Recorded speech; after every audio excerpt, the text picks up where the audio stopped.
Virat light साथ What happened? Oh,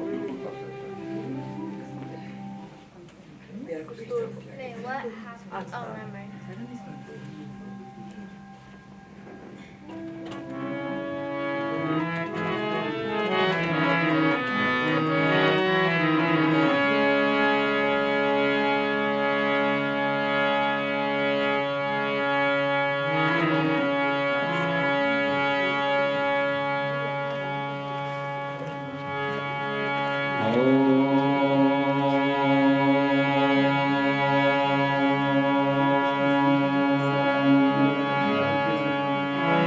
सच्चिदानंद रूपाय विश्वोत्पत्त्यादि हेतवे तापत्रय विनाशाय श्रीकृष्णाय वयं नमः।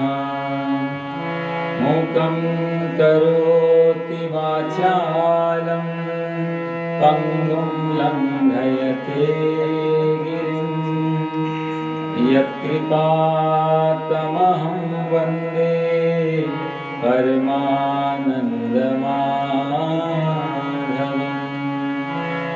कृष्णाय वासुदेवाय हरये परमात्मने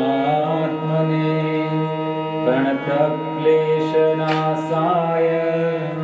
गोविन्दाय नमो नमः।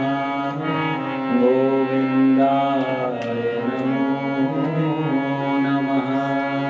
बोलो सच्चिदानंद भगवान की जय। गीता माता की जय। बांके बिहारी लाल की।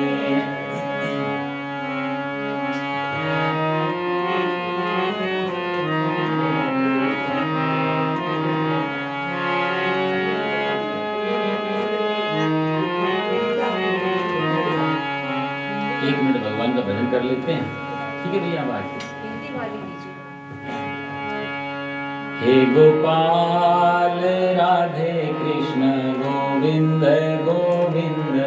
हे गोपाल राधे कृष्ण।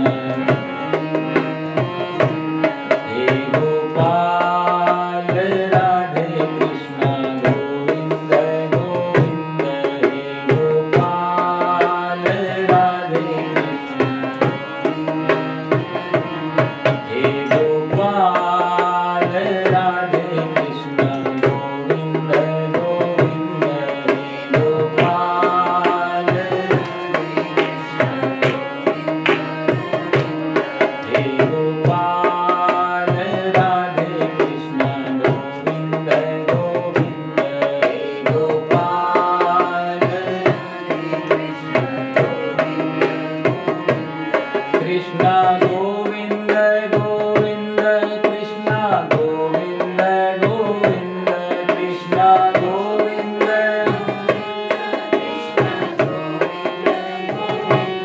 कृष्ण गोविंद गोविंद। कृष्ण गोविंद गोविंद। कृष्ण गोविंद गोविंद। कृष्ण हे गोपाल राधे कृष्ण गोविंद गोविंद। हे गोपाल राधे कृष्ण गोविंद गोविंद।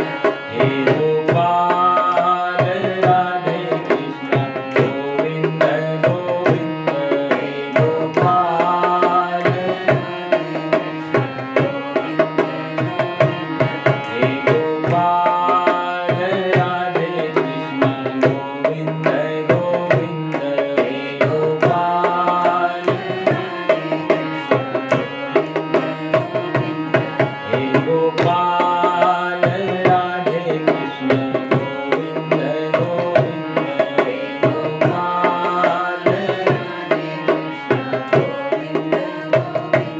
बोलो सच्चिदानंद भगवान की जय। गीता माता की जय।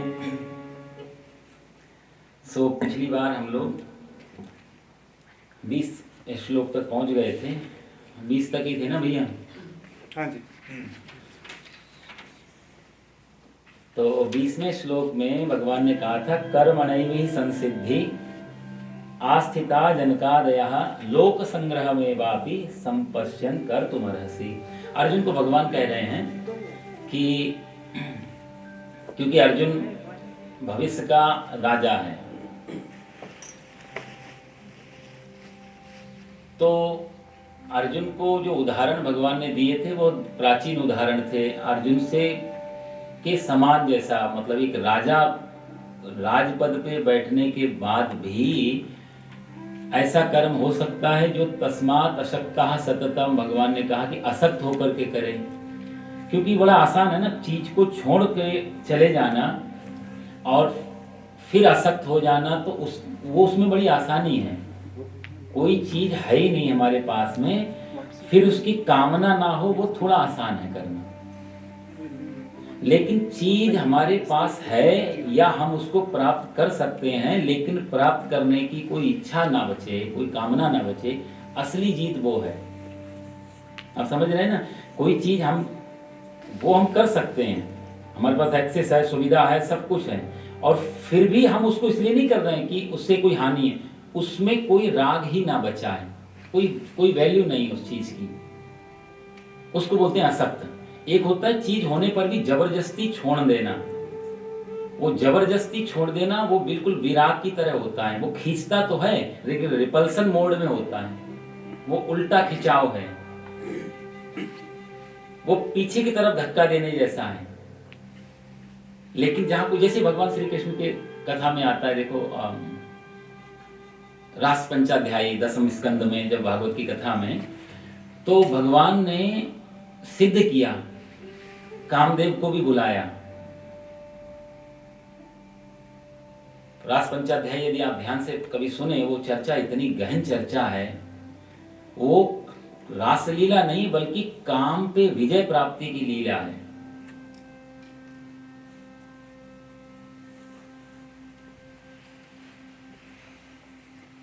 सारी गोपियों को बुलाया है, और गोपियां सुंदरतम गोपियां हैं उस समय पृथ्वी पे। वो अवस्था भी युवावस्था है,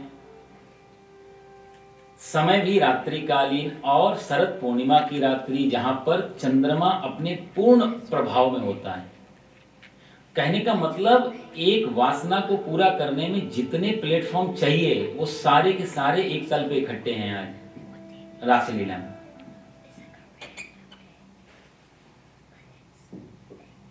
लेकिन वहां भगवान ने बुला करके भी, मानो वहां लिखा है, सुखदेव जी कहते काम को उल्टा लटका दिया, वासना नहीं है वहां पे, ना गोपियों में है ना कृष्ण में।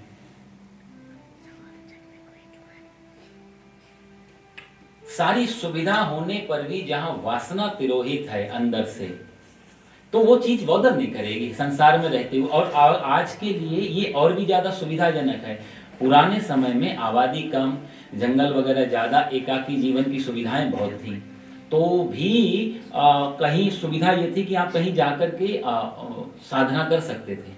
अब तो उसी संसार में रह के साधना करनी है, तो बहुत मुश्किल हो जाएगा, क्योंकि अब छोड़ के कहाँ जा, वृंदावन मथुरा हरिद्वार भी जाते हैं तो वहां पर तो यहाँ से ज्यादा सुविधाएं हैं। तो पुराने लोगों से आपका तो खतरनाक जीवन है। तो जो ये श्लोक भगवान कहते हैं, तस्मात् असक्तः सततम कार्यम कर्म समाचर, अर्जुन उसी भीड़ में असक्त होकर के और सततम निरंतर कार्य कर रहा है, जो वो भी ऐसे ही भगवान को प्राप्त कर लेगा जो ज्ञानी जंगल में जाके हिमालय की गुफाओं में बैठ के, और जहां वो जाएगा वहीं ये व्यक्ति चला जाएगा। जैसे जनक आस्थिता जनकादया, लोक संग्रह में सारा लोक संग्रह है। हमारे पास तो क्या छोटी छोटी चीजें होती, एक घर, थोड़ी 2-4 बैंक बैलेंस, थोड़ा बहुत कार, थोड़ा बहुत ये समाज व्यवस्था, जो भी। जनक के पास कितना कुछ रहा होगा। और फिर जब पता लगता है कि आग लगी है राजमहल में, तो कहते हैं कि मिथिलायाम प्रदीप्तायाम नामे दहति कंचना, जल रही होगी मिथिला, क्या फर्क, मेरी तो नहीं है, और मैं तो जल नहीं रहा हूं, मिथिला ही जल रही है, मैं तो जो कहते हूं। जिस चीज को आचार्य शंकर कहते हैं चिदानंद रूपा शिवोहम शिव, ना मेरी मृत्यु है, ना मेरा कोई जन्म है, ना मेरी कोई रोग है, ना मेरी कोई अवस्था है, ये जवानी, ये बुढ़ापा, ये जन्म, ये मृत्यु, ये रोग, ये जितने भी, ये सब शरीर की हैं, लेकिन मैं तो चिदानंद रूपा। तो आचार्य शंकर जो बात वैराग्य की अवस्था में बोलते हैं, वही बात, यानी कि जंगल में त्याग करने में, वही बात जनक महाराज मिथिला में बोलते हैं राजगद्दी पे बैठ के। शंकर जहां पहुंचेंगे वहीं पर महाराज जनक पहुंचेंगे।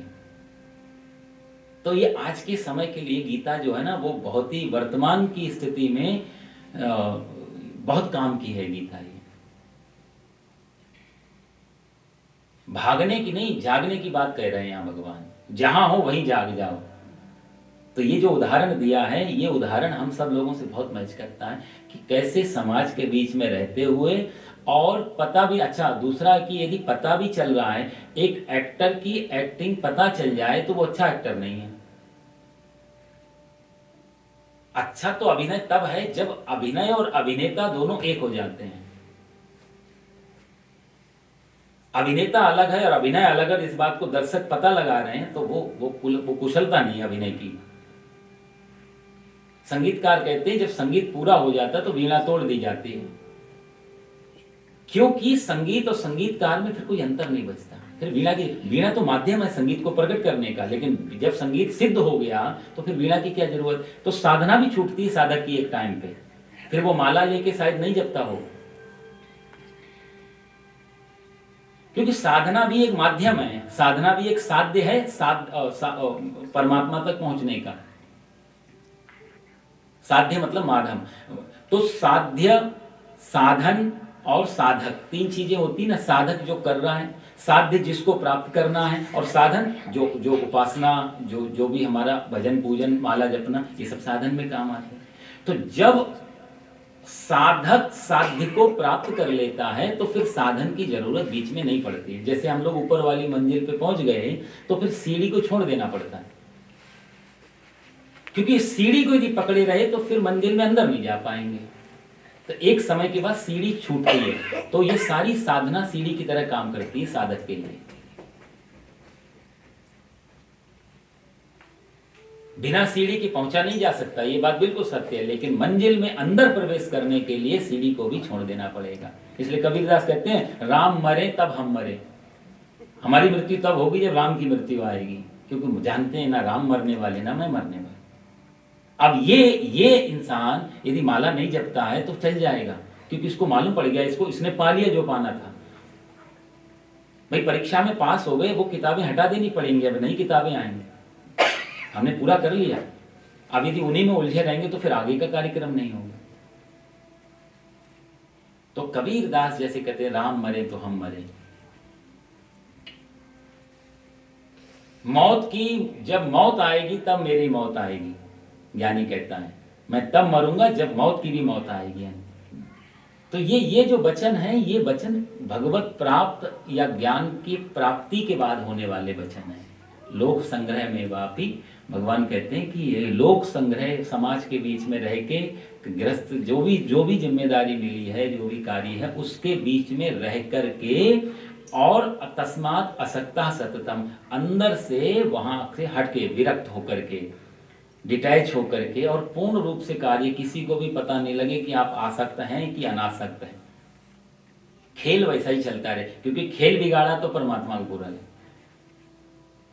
तो ये पूरा परमात्मा खेल रहा, लीला का मतलब एक ही है, जहां पर परमात्मा हम आपस में अपने आप से खेल रहा हो। जैसे एक बच्चे के सामने शीशा रख दिया जाए तो अपने आप से जो बातें कर रहा है, वही परमात्मा संसार का, इसी को लीला कहा जाता है। इसलिए लीला में बहुत ज्यादा प्रश्न संदेह नहीं रखना चाहिए। भगवान जो करते हैं या सामर्थ्यवान जो करते हैं वो लीला कहलाती है। उनसे जो हमारे जीवन के लिए जरूरी तथ्य हैं उनको लेना तो चाहिए, पर कोई कुछ ऐसा दिखे जो हमारे को, जहां हमको संदेह तो लगना चाहिए, हमारी समझ से परे है, पर गलत नहीं हो सकता। सिर्फ हमारी समझ नहीं समझ पा रही कि वो क्या है, गलत नहीं हो सकता। मुश्किल हो जाती है, क्योंकि माता सती, जब पार्वती, जब सती माता इनके साथ वापस आ रही थी शंकर जी के साथ राम कथा सुन के, तो राम कथा में जो चर्चा सुनी, राम जी ईश्वर हैं और भगवान शंकर जी के तो आराध्य हैं, इतनी बड़ी अच्छी कथा सुन के जब वापस आ रही थी, रास्ते में लीला क्या हो रही है कि भगवान राम जी की पत्नी माता सीता जी का अपहरण हो चुका है। राम भगवान जंगल में बिलक के रो रहे हैं, हे खग हे मृग मधुकर श्रेणी तुम देखी सीता मृग नयनी, इतनी बुरी तरह रो रहे हैं। तो माता सती को भी संदेह हो गया था। उन्होंने पूछा कि ये वही राम है जिसकी कथा हम सुन के आ रहे हैं? वो तो परमेश्वर ईश्वर और इतनी बड़ी कथा सुन रहे, ये पत्नी के लिए रो रहे हैं। संदेह हुआ था। कितनी मीठी कथा, मतलब ये कितना अच्छा इशारा करती है।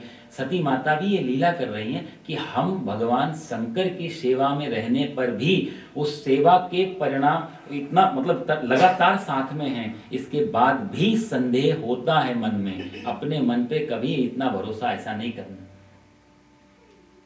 कभी भी हो सकता है। तो हम लोगों को यदि भगवान की कथाओं में इन सब में संदेह हो तो बहुत आश्चर्य नहीं है, वो लीला से इतना समझना चाहिए कि गलती हमारी हो सकती है, परमात्मा की क्रिया में कोई गलती नहीं, उनके कर्म में कोई ऐसा दोष नहीं है। वो दोष हमारी दृष्टि का हो सकता है। लोक संग्रह में वापी भगवान कहते हैं अर्जुन तू भी राजा बनेगा, तू भी समाज के बीच में रहेगा, तुझे आसक्त होकर के तू कर्म कर। क्योंकि अर्जुन बार बार जो भागना चाहता था, अर्जुन के वही शुरू के जो प्लेटफॉर्म है, जो उसके तर्क थे, भगवान उसी तर्कों को उत्तर देते हुए आगे सारी बात कहेंगे कि कैसे, और भगवान हमेशा इसको उदाहरण भी देंगे और सीधा नहीं कहेंगे अभी युद्ध कर, उसको ऐसे तर्क देके, ऐसे उदाहरण देके अर्जुन का मनस्थिति को बदलने का प्रयास कर रहे हैं। क्योंकि किसी को सीधे सीधे कह देना वो उतना प्रभावी नहीं होती बात, क्योंकि आदमी का अपना भी तो अहंकार हो जाता है। तो उसको दूसरे तरीके से जो कहना है, जो करवाना है, वो मनोवैज्ञानिक तरीके उसके अहंकार को जिताते हुए यदि कह दिया जाए तो शायद मान जाए। अर्जुन को सीधे भगवान ना कह के, अब सीधे तो कह चुके कई बार, तस्माद् युद्धस्य वार्ता। तो भगवान ऐसे उदाहरण दे रहे हैं कि जनक भी जंगल नहीं भाग रहे हैं, जनक भिक्षा नहीं करवा रहे हैं, ना कर रहे हैं जंगल। जनक ने कोई कुटिया नहीं बनाई है, सोने के सिंहासन पे बैठ के बड़ी सेना के बीच में सारी जिम्मेदारियों को भार उठाते हुए भी वो विधेय हैं। और जनक को हम लोग विधेय बोलते हैं कि शरीर में रहते हुए जो शरीर को अपना ना माने उसको विधेय कहा जाता है। बहुत अच्छा उदाहरण था जनक का। आगे भगवान फिर कुछ और इशारा करेंगे। 21वां श्लोक हम लोग लेते हैं अभी। 21वें श्लोक में भगवान अर्जुन को कुछ और उदाहरण के माध्यम से समझाएंगे। 21वां श्लोक बनेगा। यद्यताचरति श्रेष्ठः तत्तदेवेतरो जनः स यत्प्रमाणं कुरुते लोकस्तदनुवर्तते। अब यहाँ पर 21वें श्लोक में भगवान कहते हैं यद्यदाचरति श्रेष्ठस् तत्तदेवेतरो जनाः सा यत् प्रमाणम कुरुते। बहुत अच्छा श्लोक है ये, तीसरे अध्याय के कुछ चुनिंदा श्लोकों में आता है। बहुत अच्छी बात। यद यद आचरयति, इसका मतलब होता है श्रेष्ठा यत यत आचरयति। यद्यता का मतलब होगा यत यत, जो जो। श्रेष्ठ मतलब अच्छे लोग। आचरति मतलब जो आचरण करते हैं, जो कार्य करते हैं, जो भी लोग वो करते हैं। इतरह मतलब दूसरे, जनः मतलब मनुष्य, दूसरे लोग। तत्तत् एव सा यत् प्रमाणम, उसी की तरह दूसरे लोग भी करते हैं। और सा यत् प्रमाणम कुरुते, और वो प्रमाण बन जाता है। लोकः तदनुवर्तते, और लोग उसी प्रमाण का फिर अनुसरण करते हैं। देखो यहाँ पर 2-3 चीजें हैं। पहले चरण में भगवान कहते हैं कि श्रेष्ठ लोग, महान लोग जैसा काम करते हैं तत्तदेवे तरो जनाः, दूसरे लोग भी जो उस समय हैं वो लोग भी वैसा ही आचरण करते हैं। तीसरी लाइन भगवान कहते हैं सायत प्रमाणम कुरुते, और वही चीज जो वो कार्य है वो एक प्रमाण बनता है, वो प्रूफ बनता है। और वो प्रमाण जब बनता है तो आगे आने वाली जो पीढ़ी है या जो भी भविष्य काल के हैं वो लोग भी लोकस तदनुवर्तते, लोकस मतलब पूरा संसार के जो दूसरे प्राणी हैं उसी के हिसाब से अनुवर्तन मतलब करते हैं, उसी के हिसाब से अनुसरण करते हैं। तो एक तो भगवान यहाँ कह रहे हैं कि श्रेष्ठ लोग जो करते हैं उनके समकालीन वैसे ही लोग वहां पर करने लगते हैं, और जब वो करने लगते हैं तो एक प्रमाण तैयार होता है, एक प्रूफ तैयार होता है, क्योंकि एक इस व्यक्ति ने किया, फिर बाकी लोगों ने किया, फिर नीचे प्रमाण बना, फिर बाकी संसार में वो परंपरा प्रभावी हो जाती है। बहुत अच्छी बात है यहाँ पे भगवान कहते हैं, हमारे शास्त्रों में एक कहावत है बहुत पुरानी, महाजनों एन गता सपंथा, कि सही रास्ता क्या है। हम लोग इतना शास्त्र नहीं पढ़ पाते, इतनी चीजों को नहीं देख पाते, क्योंकि जीवन थोड़ा ऐसा है, तो क्या करें। एक एक प्रश्न का उत्तर शास्त्रों में खोजना असंभव जैसा हो जाता है, क्योंकि इतना पठन पाठन नहीं, जानकारी नहीं है। अर्थ निकालना मुश्किल होता है शास्त्रों के, क्योंकि कई बार शब्द कोई है, अर्थ कुछ और निकलता है। तो कई बार हमारी कुछ अज्ञानतावश या ग्रामर आदि की नॉलेज नहीं होने से संस्कृत के शब्दों का या दूसरे शब्दों का, जिसकी भाषा की हमें बहुत अच्छी जानकारी नहीं है, तो उसका अर्थ का अनर्थ कई बार हो जाता है। जैसे बहुत सारी चौपाई है, तो गोस्वामी जी की, हमारे दीपक भैया के साथ हम चर्चा कर रहे थे, तुलसीदास जी ने कहा ना, ढोल गमार शूद्र पशु नारी सकल ताड़ना के अधिकारी। अब इस चौपाई का इतना विरोध हुआ भारत में, गोस्वामी तुलसीदास जी ने तो ऐसा क्यों कह दिया, नारी के लिए ताड़ना, ये सब चीजें, क्योंकि अर्थ नहीं पकड़ पाए। अच्छा, जो लोगों ने अपने हिसाब से अर्थ कर दिया, अब भाई वही बात हुई, वही यहाँ मैं बैठा हूं, यहां से मैं जो अर्थ करूंगा वो आप तक जाएगा, उसी अर्थ को आप ग्रहण करेंगे, फिर वो अर्थ आप एक प्रमाण बनेगा, फिर वो अर्थ को आप दूसरी जगह बोलेंगे, ये बच्चों में या दूसरे जो भी आपके लोग, फिर वो वहां लोकस तदनुवर्तते, फिर वो अर्थ आगे चला जाएगा। बजाय ये जानकारी की, ना तो मैंने रिसर्च की कि ये अर्थ होना चाहिए, नहीं, ना फिर सुनने वाले श्रोता ने कोई रिसर्च की कि उन्होंने पकड़ा था, सीधा वही आगे बात। इसलिए ये मंच ना बड़ी जिम्मेदारी का मंच होता है। जो भी बड़े बड़े मंच है बड़ी जिम्मेदारी के, यहाँ बैठ के थोड़ा सा बड़ा एक जिम्मेदारी के साथ में बात करनी चाहिए, क्योंकि आगे वो प्रमाण बन सकता है, और जितना ऊंचा पद होगा उतना ज्यादा गहरा प्रमाण बनेगा। इसलिए बड़े लोग आधी लाइन में बोल दें तो वो बात बिल्कुल स्लोगन बन जाती है, क्योंकि वो प्रसिद्धि प्राप्त है, तरक्की मिली है उनको जीवन में, सब कुछ यश है, सब कुछ उनके पास है। तो जब दुनिया उनको जानती है, वो जो बोलेंगे वो सत्य माना जाएगा। बड़े पद पे एक वाक्य, एक शब्द बहुत महत्वपूर्ण होता है, पूरी दुनिया में हलचल मच जाती है। आप देखते ही हैं ऐसे लोग, बहुत जिम्मेदारी के साथ बात करनी चाहिए। तो गोस्वामी जी ने जो कहा वो तो खैर हम कभी आगे चर्चा करके मैं आपको बताऊंगा कि एक शब्द के बहुत सारे मल्टीपल अर्थ हैं। वहां ढोल, वहां गंवार, वहां शूद्र, वहां पशु, वहां नाग, 5 चीजें हैं, एक ही शब्द जोड़ दिया। एक ही डंडे से 5 को कैसे हाँकेंगे? इसका मतलब ताड़ना जो शब्द है उसके 5 अर्थ निकलने चाहिए अलग अलग। वो 5 अर्थ ना निकाल के अनधिकारी जो लोग थे उन्होंने गड़बड़ कर दी। तो ऐसे बहुत सारे शब्द हैं, तो शास्त्रों को पढ़ने का उतना समय नहीं है, तो फिर वो मुश्किल हो जाती, जिसने जो अर्थ बता दिया।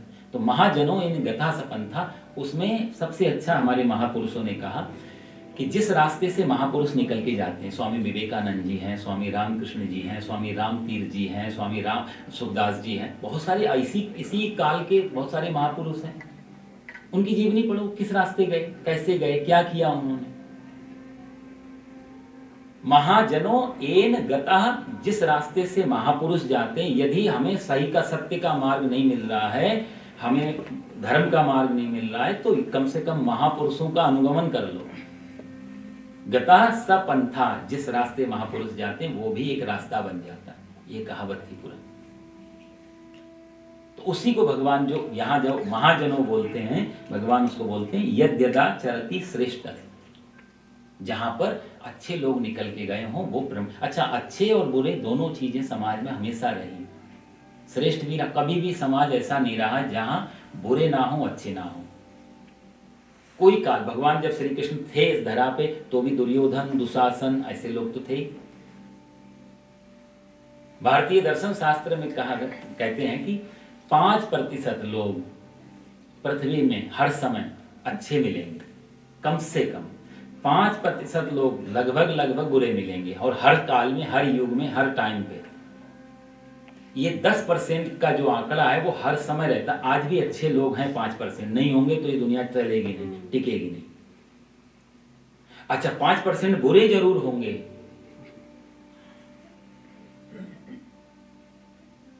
और वो बुरे ही रहेंगे, क्योंकि उनके बुरे नहीं होने से फिर इन शास्त्रों की जरूरत नहीं पड़ेगी, इन सब चीजों की जरूरत नहीं पड़ेगी। वो बुराई और भलाई के बीच में जिंदगी चलती रहती है।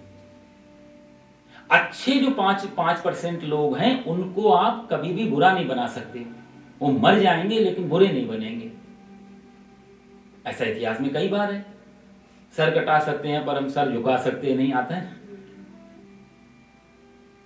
सिख धर्म में आपने देखा, वो बेटे चुनवा दिए लेकिन सर झुकाया नहीं, त्याग किया। तो ये 5% अच्छे लोग, इनको बदला नहीं जा सकता, ये किसी कीमत पे नहीं झुकते। 5% लोग हैं वो कभी किसी कीमत पे बुरे अच्छे नहीं बन सकते। दुर्योधन, भीष्म पितामह समझाते हैं, विदुर समझाते हैं, भगवान श्री कृष्ण स्वयं समझाते हैं, दुर्योधन मान जा, अच्छा चल मत मान, 5 गांव दे दे। महाभारत आप देखते हो, दुर्योधन क्या कहता है, हे कृष्ण जानामि धर्मम नाचा में प्रवृत्ति, जानामि अधर्मम नाचा में निवृत्ति। हे कृष्ण तुम क्या समझते हो, मेरे को आता नहीं धर्म क्या है, मैं जानता हूं धर्म क्या है, नाचा में प्रवृत्ति, पर मेरी उसमें कोई इंटरेस्ट नहीं। देखो ये वही बात है ना 5% वाली, इसको मालूम है कि धर्म क्या है।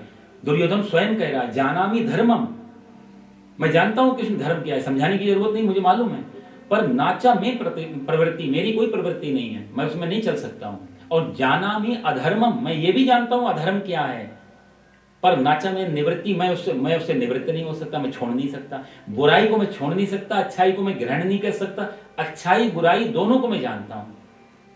इस टाइप के लोग, दुर्योधन टाइप लोग आज भी हैं, इस कलयुग में भी हैं पृथ्वी। एक आदमी एक कुत्ते की पूंछ को लेके वो पाइप में डाल रहा था,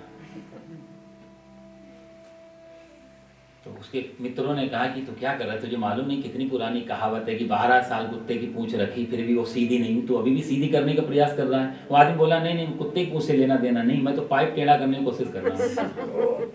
वो 5% को नहीं सुधार सकते हैं और वो सदा रहते हैं। अच्छा, मजे की बात, वो जो 5% अच्छे लोग हैं और उनसे जो इंप्रेस हैं वो उनको फॉलो कर लेते हैं।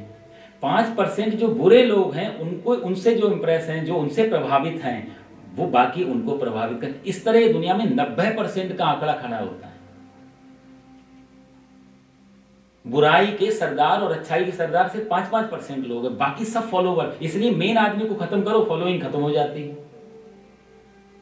अच्छाई की या बुराई की, ज्यादातर आप देखते हो संगठन अच्छे या बुरे, जैसे ही आपने संस्थापक को खत्म किया नीचे संस्थाएं बिगड़ने लगती। अच्छी संस्थाओं का भी यही हाल है।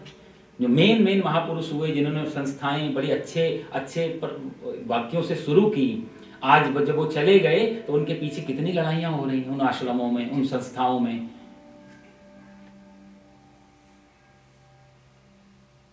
बिल्कुल प्रत्यक्ष प्रमाण है। बड़ी बड़ी संस्थाएं, किसी का नाम लेना ठीक नहीं यहां से।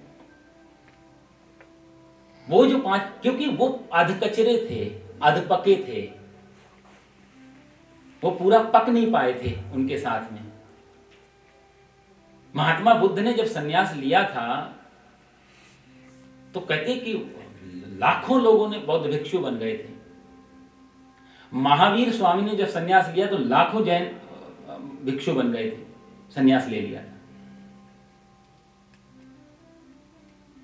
तो जो 5% का आंकड़ा ना, इनसे जो इंप्रेस होते हैं, ऐसी पूरी दुनिया में ये जो बाकी जो इतनी बुराई दिखती है, इतनी बुराई है नहीं, ये सिर्फ ये किसी ना किसी को अपना रोल मॉडल मान के चले हुए कि वो आदमी है, और वो आदमी यदि बुरा है तो बाकी सब में वो उसके पीछे चलने वाले सारे लोग फिर वो इतना खतरनाक नहीं है, वो इतना हार्मफुल नहीं जितना ये आदमी है, क्योंकि इसने समाज को दूषित किया हुआ।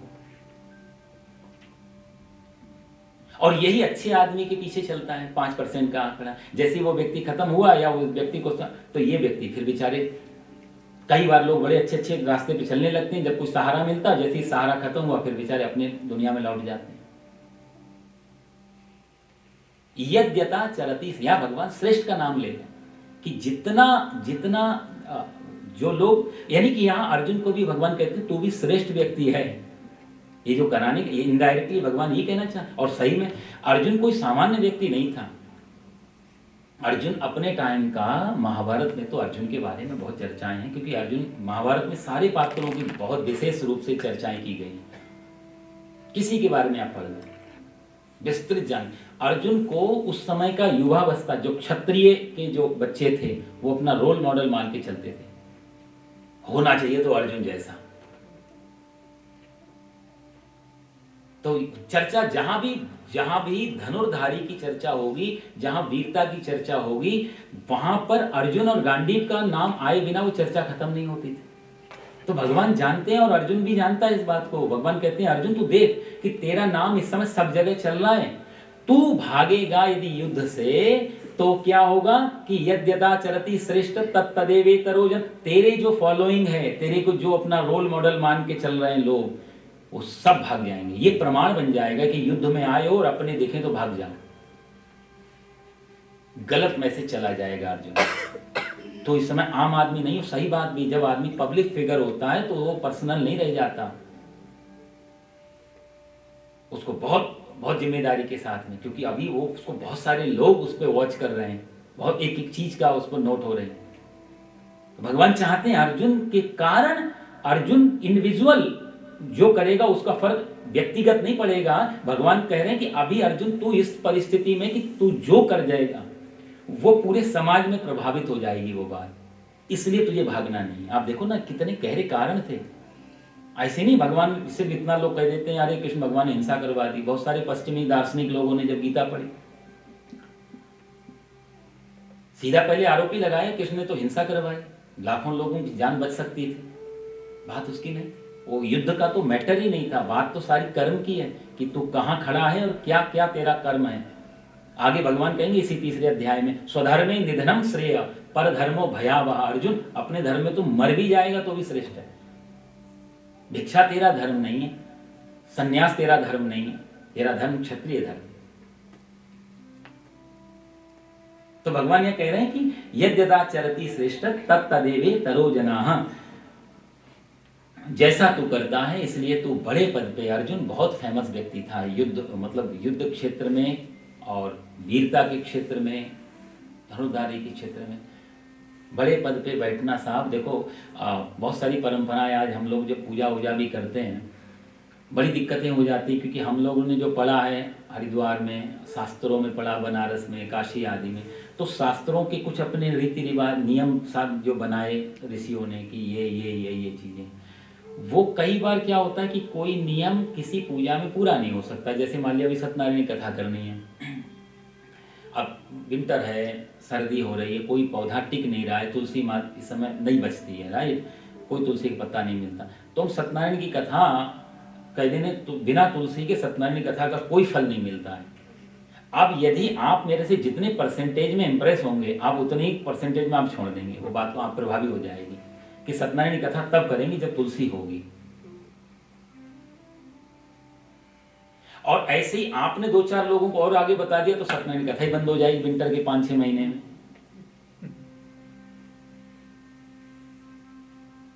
तो ये क्या है कि ये वाक्य बड़ी जिम्मेदारी है भाई। ये कह सकते हैं सत्यनारायण की कथा में तुलसी पत्ता चढ़ाने से भगवान को बहुत अच्छा लगता है, लेकिन है ही नहीं तो क्या एक अच्छा काम बंद कर दिया जाए? तो उसके ऑप्शनल है कि उसको सुखाओ, पत्तियों को गर्मी में रख लो, सूखा पत्ता चढ़ाते रहो। और नहीं है तो कोई भी पत्ता तोड़ के भगवान को बोलो तुलसी तो नहीं है प्रभु, आज यही पत्ता मिल गया, त्वदीयम वस्तु गोविंदा, तो सारी वनस्पति तेरा रूप है, उसी वनस्पति से मैं ये चला रहा हूं, तो तुलसी मान के स्वीकार कर लेना, बात खत्म हो जाती है। ये भी एक भाव है, लेकिन पूजा कर लो। तो ये मैं इसलिए बता रहा हूं कि कर्मकांड में कई बार लोग इतना मुहूर्त के चक्कर में कि हमारे परिवार में उन्होंने ये कहा, तीसरी पीढ़ी से चली आ रही है, इस दिन सत्यनारायण की कथा नहीं करनी चाहिए। अब वो तीसरी पीढ़ी में पता नहीं क्या परिस्थिति रही होगी, उस समय की तात्कालिक परिस्थिति जिसके कारण उन्होंने मना किया कि आज हम नहीं करेंगे। और तीसरी पीढ़ी मतलब 100 ईयर भी लगभग हो गए। अब तुमने वो बात तो पकड़ ली धर्म की, बाकी कुछ और भी मना किया होगा। और आदमी की बुद्धि बड़ी चालाक है, जो नहीं करना उसके पक्ष में 1000 वो आर्ग्यूमेंट्स खोज लेता है, और जो करना है उसके पक्ष में 1000 आर्ग्यूमेंट। मैं ये क्यों कर रहा हूं, तो जस्टिफाई तो करना है। चोर यदि चोरी करता है तो वो ये भी सिद्ध करता है कि मैंने चोरी क्यों की, क्या क्या मजबूरी थी। हर बुराई के पास अपने आर्ग्यूमेंट्स होते हैं, हर अच्छाई के पास अपने आर्ग्यूमेंट्स होते हैं। तो ये परंपराएं ऐसी बन गई शास्त्रों में, ये समाज में, कि इनके कारण बड़ी दिक्कत हो जाती। शादियां विवाह में देखते हैं, मैं देखो कोई परंपरा बदलना नहीं चाहता हूँ, बात सिर्फ ये बताना चाहता हूँ शास्त्रों में क्या है। शास्त्रों में विवाह में 4 फेरे का विधान है। आप किसी भी विद्वान ब्राह्मण से पूछ लो, किसी भी विद्वान जो शास्त्रों के ज्ञाता हैं, आप उनसे पूछो, सनातन धर्म के जो शुद्ध वैदिक विवाह हैं, उन विवाह में फेरे कितने हैं? तो 4 ही फेरे होते हैं। धर्म का फेरा, आज से हम और तुम पत्नी पत्नी बन रहे हैं, तो जीवन में जितने भी धार्मिक कार्य आयोजन करेंगे, हम दोनों म्यूचुअल करेंगे। मैं अकेले कोई चैरिटी नहीं करूंगा, अकेले कोई दान नहीं दूंगा, अकेले कोई यज्ञ नहीं करूंगा, अकेले कभी पूजा में नहीं, आपके साथ बैठूंगा, क्योंकि आप आज से हमारी धर्म पत्नी हैं। तो धर्म पत्नी मतलब धर्म साथ साथ में होगा, ये धर्म का फेरा। दूसरा होता है धर्म अर्थ का, कि हाथ से हमारी जो इनकम है, जो भी कमाई है, वो भी आप और हम दोनों की बराबर की होगी। कोई भी गुप्त, आप जब 7 वचन लेते हैं उसमें तो एक वचन ये आता है कि गुप्त अकाउंट नहीं होगा, कोई सीक्रेट अकाउंट, सब आपको मालूम होगा, ट्रांसपेरेंसी होगी, पूरी पारदर्शिता रहेगी हमारी इनकम। तो अर्थ मतलब हमारा आपका बीच में अब कुछ भी छुपाया नहीं जाएगा धन के बारे में। धर्म अर्थ। फिर तीसरा काम, जो भी सुख भोगेंगे वो सुख भी हम सांसारिक सुख भी मिलके भोगेंगे। और चौथा होता है जब ये संसार की धर्म भी ले लिया, अर्थ भी ले लिया, काम भी ले लिया, तो पत्नी से अंतिम वचन दिया जाता है कि यदि मेरा मोक्ष हुआ परमात्मा तो मैं तुम्हें भी साथ लेके चलूंगा। अकेले मोक्ष भी नहीं चाहिए मुझे, क्योंकि अब विवाह हो गया, फेरे पड़ गए। कितना सुंदर एक व्यवस्था थी विवाह में, 4 फेरे की। वो धीरे धीरे बॉलीवुड इतना हावी हुआ समाज पे, पता नहीं कहां से किसने परंपरा डाली 7 फेरों का, नहीं कुछ गाना। अब तब से हम कितना ही समझाएं, क्या नहीं पंडित जी आप शादी कर दो, बहुत बड़ी कंट्रोवर्सी हो जाएगी। नहीं तो हमको भी फर्क नहीं पड़ता, 4 ही मंत्र हैं, 7 बार बोल देते हैं हम। क्योंकि बजाय तुमसे आर्ग्यूमेंट करने के वहां पर, और इतना सुंदर माहौल बना हुआ है, वो कंफ्यूजन पैदा करने, कोई बात नहीं, चलो अति अच्छा ही काम की अति हो रही, कोई बात नहीं। लेकिन परंपरा कहां से बन गई? जूते चुराना, नाक खींचना, कान खींचना, कोई परंपरा तो नहीं थी। संगीत, आज संगीत नाम तो बड़ा सुंदर है, महिला संगीत, नहीं शादियों में, लेकिन वो संगीत जो होता है भैया, तो उसको तो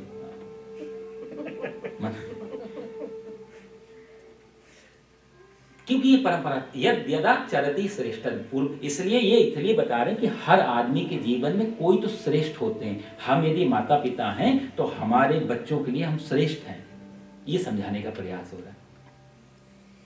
हम यदि किसी स्कूल में टीचर हैं तो उस स्टूडेंट के लिए हम श्रेष्ठ हैं।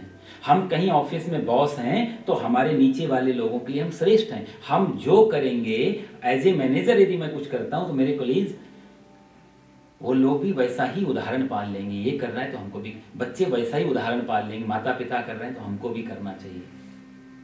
हर आदमी किसी ना किसी के लिए प्रभाव छोड़ता है अपना, बुरा भी और अच्छा भी, दोनों चीजें। इसलिए बड़ी सावधानी रखनी चाहिए। आपको लोग कॉपी कर रहे हैं, आपको लोग पकड़ रहे हैं, आपको लोग नकल कर रहे हैं।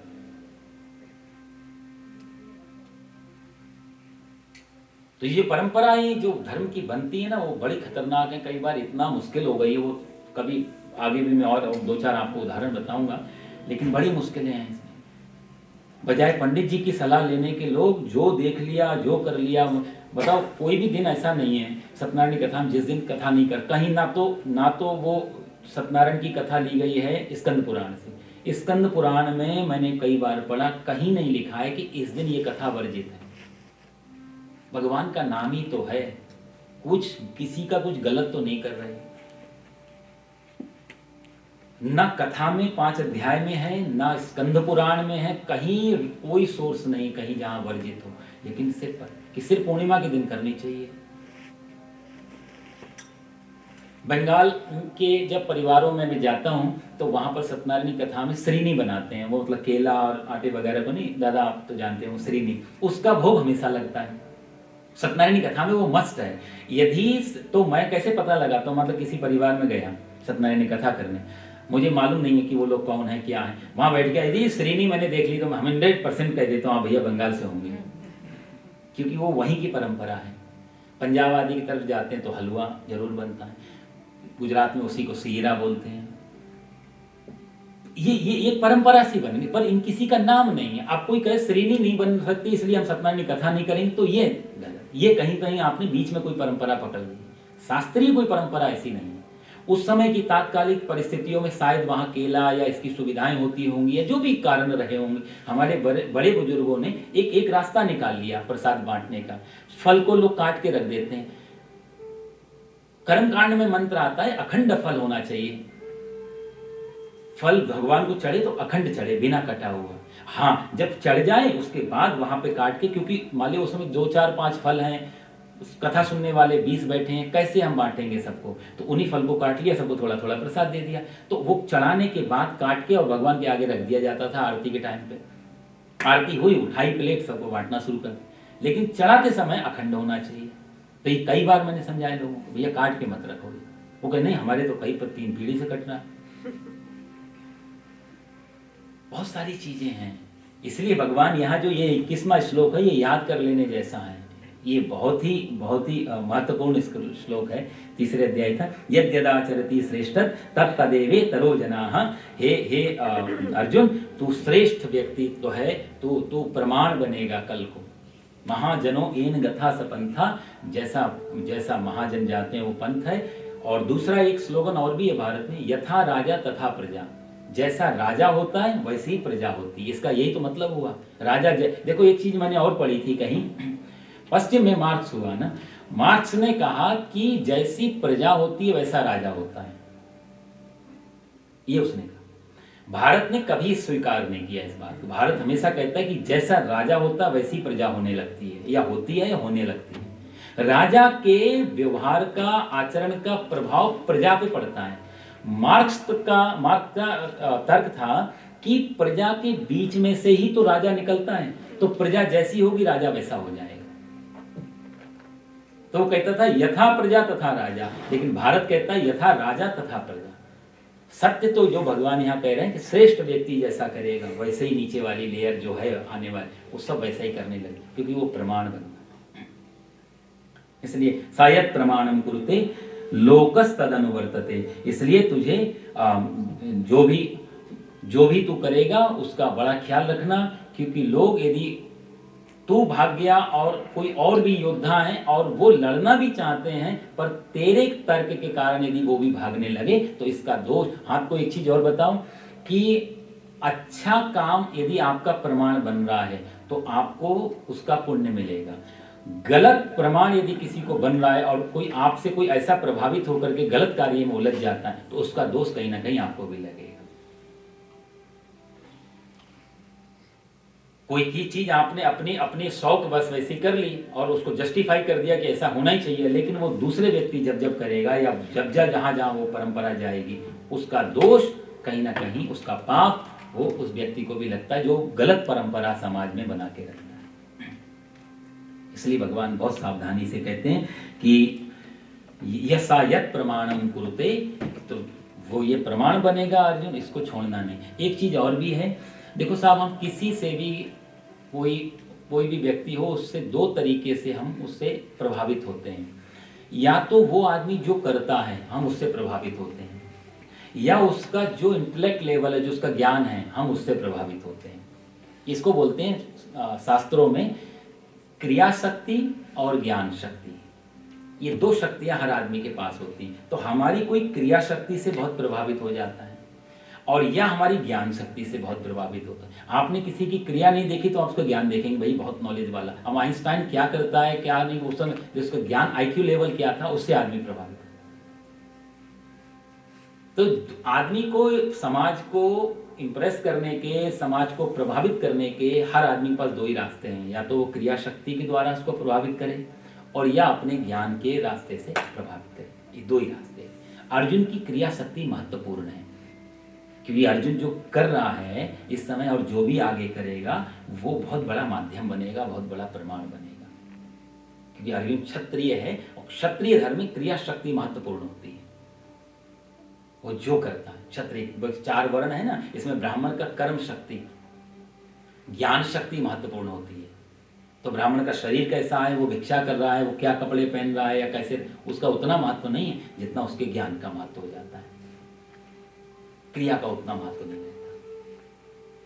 लेकिन क्षत्रिय तो शुद्ध कर्म का स्वरूप है, यदि वो कर्म छोड़ देगा तो बहुत गलत मैसेज चला जाएगा।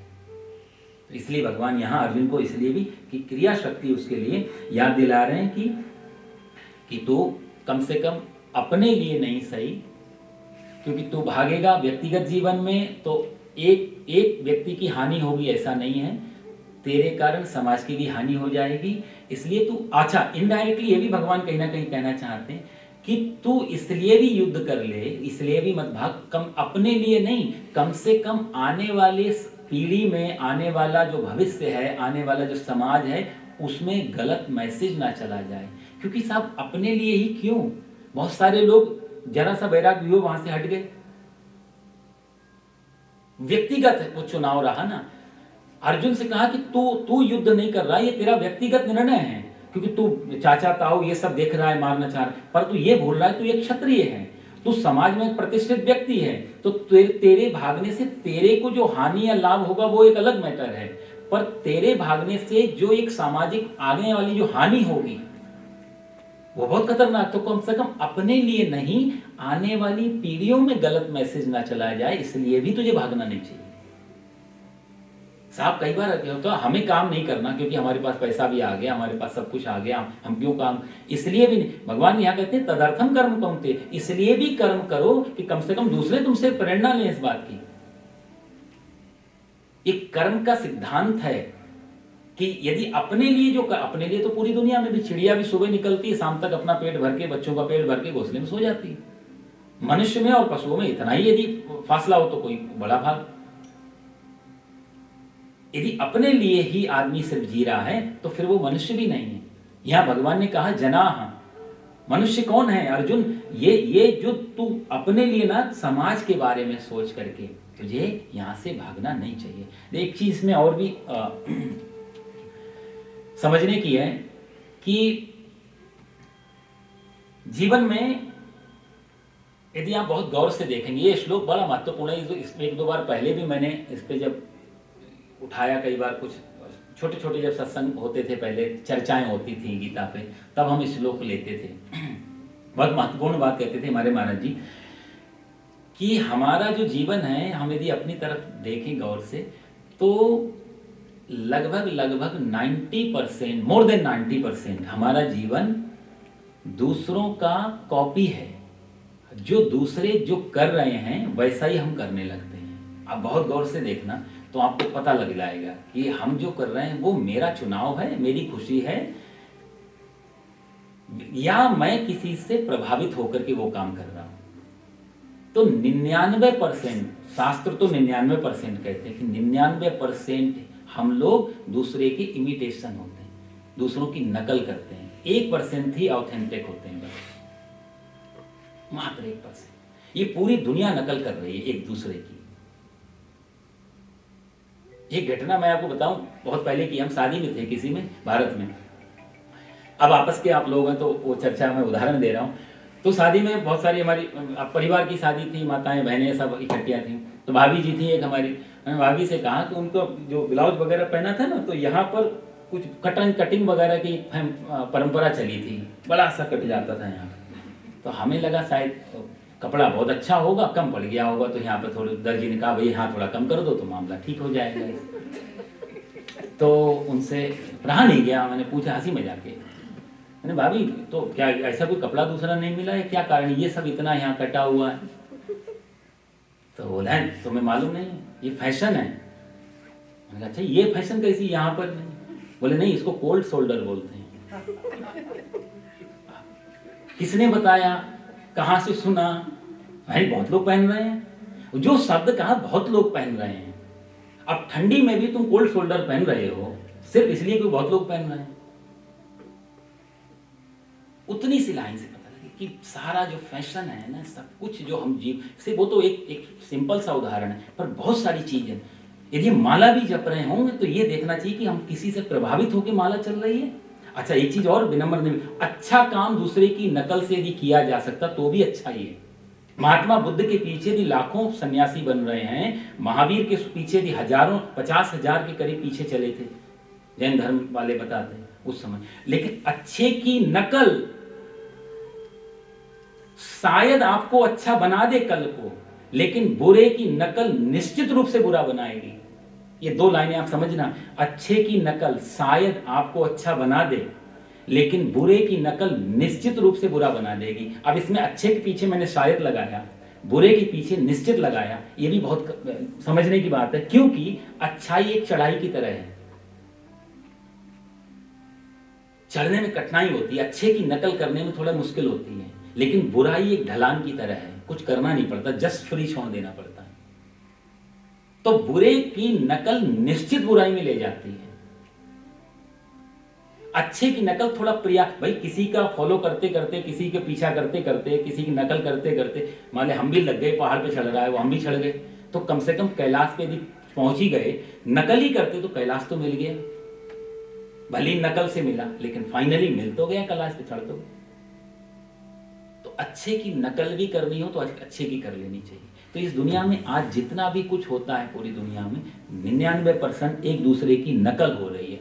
और यहाँ पर ये बहुत समझने की बात है कि जो हमारा परिवार है, और हम परिवार के मुखिया हैं, माता पिता हैं, ऐसे या टीचर हैं स्कूल में, या किसी नेता के पद में है समाज में, या कोई बड़े पद, मंत्री पद पे है एक स्टेट में, या कोई राष्ट्रपति के रूप में दे, ये सब जो पद हैं, एक फैमिली से लेके और कंट्री तक जितने भी बड़े बड़े पदों, हमारे पास एक कोई ना कोई व्यक्ति, हमारे पास ऐसे दायरे बने हुए हैं जहां लोग हमसे इंप्रेस हैं, जहां हमसे लोग प्रभावित हैं, हमसे नकल करते हैं। ये बड़ी खतरनाक चीज है कि जहां पर यदि हम, जो हमारा परिवार है, तो बच्चे जो ये हमारे को देख रहे हैं कि सबसे पहले तो उनसे हमारा ही पाला पड़ा, तो माँ बाप जैसा कर रहे हैं आगे बच्चे वैसे ही होते चले जा रहे हैं। मनोविज्ञान में पढ़ रहा था, कोई कटिंग थी, एक अखबार में एक बार आया था कि पश्चिम के मनोवैज्ञानिकों ने पिछले 30-40 सन 70-60 के बाद में, जब ये स्कूल बहुत व्यवस्थित होने लगे, तो मनोवैज्ञानिकों ने कहा कि बच्चों को बिल्कुल भी आप इमिटेशन में मत ले जाओ, बच्चों को बिल्कुल मत ढालो, बच्चों को स्वतंत्र छोड़ दो, उनको ऑथेंटिक होने दो, आप कॉपी मत करवाओ उनसे कोई भी चीज की, ये मुश्किल हो जाएगी। और वो भारत में सदा कहा गया कि नहीं, माता शत्रु पिता वैरी एन वालो न पाठिता, ये भारत का था संस्कृति। नहीं, बच्चे बिल्कुल बिल्कुल एक प्लेन पेपर की तरह हैं, बच्चे कार्बन कॉपी की तरह आपको पेस्ट कर रहे हैं अपने ऊपर, बच्चे बिल्कुल गीली मिट्टी की तरह हैं, इनको जैसे ढालोगे वैसे ढल जाए। ये सिर्फ 99% की बात कर रहा हूं, 1% तो होते ही है। भाई रावण अपने पिताजी की नहीं मान रहा तो वो बात अलग है, एक्सेप्शन, और ऐसे 1% लोग हैं बड़ी मुश्किल से मिलते हैं, तो उनका कोई तर्क और कोई जगह नहीं रह जाती, जहां अपवाद हो उसकी जगह 99% की बात करें। तो भारतीय संस्कृति कहती है माँ बाप से कि आप बनाओ, आपको क्या बनाना है, ये आपको तो रॉ मिल गया, गीली मिट्टी मिल गई, अब इसका हाथी घोड़ा मूर्ति जो बनाना है बना लो। और यदि आप वैसा नहीं बनाते हो तो भी आज नहीं कल बनेंगे। भाई गीली मिट्टी जिस शेप में रखी थी सूख गई तो वैसी शेप रह जाएगी, लेकिन शेप तो रहेगी, आकृति तो बनेगी। बच्चों को हम नहीं ढालेंगे, मनोवैज्ञानिक कहते रहे मत ढालो, मत कॉपी करवाओ, मत इमिटेशन में ले जाओ। माँ बाप मान गए कि चलो, क्योंकि बड़े बड़े लोग कह रहे हैं नहीं ढाला, लेकिन क्या बच्चा ढला नहीं कि बच्चे ने कुछ पकड़ा? फिर यही होगा, अंतर ये कि माँ बाप अब नहीं ढाल रहे हैं, माँ बाप अब उनको नहीं सिखा रहे, तो समाज सिखा रहा है, टीवी सिखा रही है, सोशल मीडिया सिखा रही है, बाजार सिखा रहा है उनको, तो दूसरे लोग सिखाने पे लगे। भाई आप सिखा लो या बाजार सिखा ले, लेकिन इधर माँ बाप जब सिखाएंगे तो उसका खुद का हित किसमें है, इस बात को ध्यान में रखते बाजार को कोई मतलब नहीं। बच्चा ढलेगा, बच्चा कॉपी करेगा, बच्चा नकल करेगा, या तो आप अपनी करवा लो या समाज की होने दो। रॉ छोड़ दिया तो वो बाहर से, क्योंकि बिना नकल के रहा ही नहीं जा सकता। एक बच्चे को चलना नहीं सिखाया जाता तो वो अपंग हो सकता है, उसको चलना भी सिखाया जाता है, नहीं तो हम बोलेंगे तो इसको चल ही लेगा, पर नहीं, उसको सिखाते हैं चलना। तो ऐसी जीवन में बच्चा जो है जो भी बनेगा, आज के माँ बाप को बड़ा डर रहा कि यदि हम कुछ हमारी कॉपी कर लेंगे, कहीं कहीं बेचारा हम इसको कुछ सिखाने गए और कहीं न्यूरोटिक हो गया, कोई कॉम्प्लेक्स आ गया बीच में, तो माँ बाप बड़े डरे डरे रहते हैं, बच्चों को नहीं सिखाना, मनोवैज्ञानिक मना करते हैं।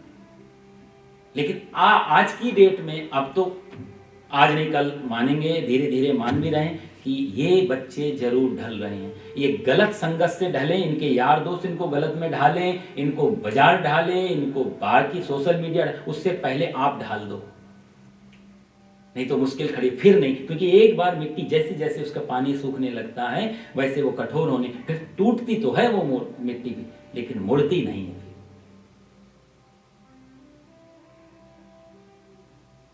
आज जब बाजार वगैरह जाते हैं देखते हैं, मैं तो बड़ा गौर से ये चीज देखता हूँ। मैंने नीलिमा से कई बार इस बात को कही, मैंने कहा घुसते ही महिलाओं की चीजें शुरू हो जाती हैं। जहां तक जाओ, हम पुरुषों का तो कोने में कोई लिखा होता है कि इधर जेंट्स का ये एरिया है। आपको मैं बताऊं, जो मैं पढ़ता हूं, काफी कुछ चीजें पढ़ता हूं, एक समय था अब से करीब 10, 15, 20 साल पहले का, 20 2000 के आसपास में, 20 साल पहले का एक बाजार 90% महिलाओं से चलता था, 90%। आज का बाजार 50% बच्चों से चल रहा है। कौन ढाल रहा है? ये वही बाजार ढाल। आप पिताजी को कोई खरीदते समय कोई चीज को बड़ा मुश्किल, क्योंकि बाजार को मालूम है पुरुष को पकड़ाना कोई चीज बड़ी मुश्किल का काम है। वो तर्क वितर्क करेगा, अपनी बजट देखेगा, वो सारी। बच्चों को पकड़ाना बड़ा आसान हो जाता है। पहले लगता था पत्नी को पकड़, अब पत्नी थोड़ी समझदार होने लगी, घर का बजट वगैरह, तो बच्चों को पकड़ लिया। कमजोर नस वही है, अब बच्चों को कैसे ना करेंगे। तो आज बच्चों के पास जो सुविधाएं हैं वो माँ बाप के पास शायद नहीं होती हैं। इसलिए अब पहले पुराने समय में बच्चा घर में घुसता था तो पूछता था, हम लोग पिताजी तो नहीं, पिताजी सो गए क्या, पिताजी कहाँ हैं? डरता डरता बच्चा घर में घुसता। अब पिताजी और माताजी डरते घुसते हैं घर में। ये भेद फैला। यद्यदा चरति श्रेष्ठ तत्तदेवे तरोजना। श्लोक में बहुत गहरी बात है, बहुत बहुत बड़ा जिम्मेदारी का पद होता। बच्चे पैदा कर लेना ही बड़ी बात नहीं हो पाती है, वो ढालना। इसलिए जब भी कुछ बच्चों की कंप्लेन की जाती है तो शास्त्रों के हिसाब से ठीक नहीं, भगवान श्री कृष्ण, क्योंकि उसको आपने क्या बनाया वो वही कर रहा है। आपने बिल्कुल फ्री छोड़ दिया, भाई लगाम चाहिए होगी ना, एक घोड़े को भी कितना ही समझदार, लगाम तो चाहिए ही।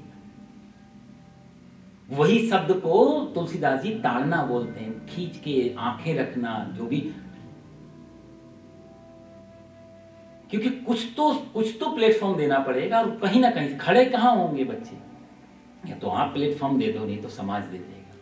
यद्यदा चरति श्रेष्ठ तत्तदेवे तरोजनाः। क्योंकि भगवान कहते हैं अर्जुन, तेरी बहुत लोग नकल कर रहे हैं, तेरे से बहुत लोग तेरा फॉलो कर रहे हैं, तुझे पता नहीं है।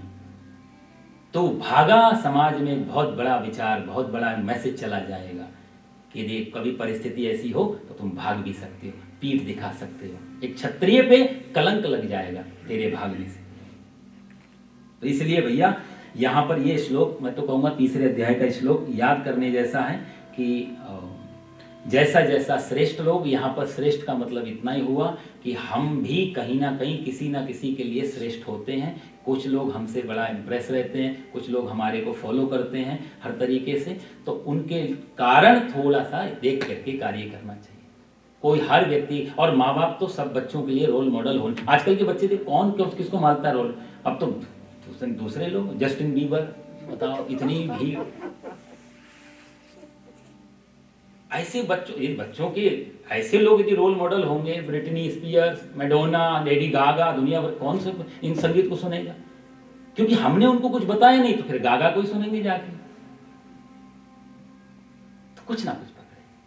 तो बहुत जरूरी था कि जो श्लोक नीति शास्त्र का था ना, वो यहाँ पर परफेक्ट मैच करता है। माता शत्रु पिता वैरी एन वालो ना शोभते सभा मध्य हंस मध्येव कोयता। कुछ शिक्षाएं ऐसी हैं, कुछ बातें ऐसी हैं साहब, जो हम ही दे सकते हैं। इस डेमोक्रेसी में दूसरे लोग नहीं बात कर सकते उन चीजों के बारे में।